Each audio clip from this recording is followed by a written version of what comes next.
కదండి.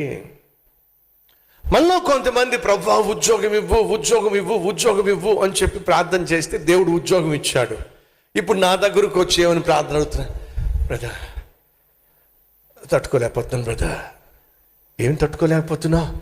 ఉద్యోగంలో ఆ టెన్షన్ తట్టుకోలేకపోతున్నాను బ్రదర్, ఉద్యోగంలో స్ట్రెస్ తట్టుకోలేకపోతున్నాను బ్రదర్, ప్రెషర్ తట్టుకోలేకపోతున్నాను బ్రదర్. ఉద్యోగం వచ్చింది కానీ ఏం తట్టుకోలేకపోతున్నాడు? ప్రెషర్ని తట్టుకోలేకపోతున్నాడు. లేదా మన మధ్య పెళ్లి సంబంధం కుదరాలి, పెళ్లి సంబంధం కుదరాలి, పెళ్లి సంబంధం కుదరాలని చెప్పి నువ్వు ప్రార్థన చేసావు, పెళ్లి సంబంధం కుదిరింది. కొంతమంది చెల్లెళ్లకు, కొంతమంది తమ్ముళ్లకు టెన్షన్.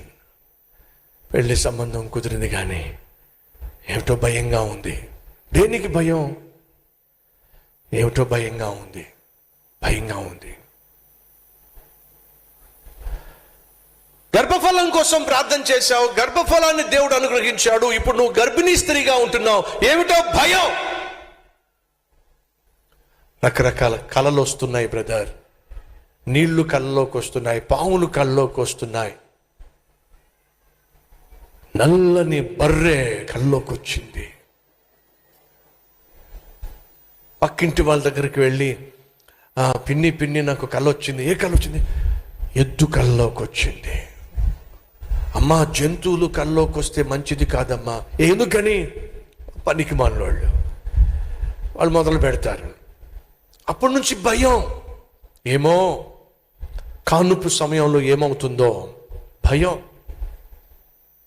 వ్యాపారం ప్రారంభించాలి, ఆశపడ్డావు, ప్రారంభించావు, భయం పట్టుకుంది. ఎందుకని? లాభం వస్తుందో రాదు.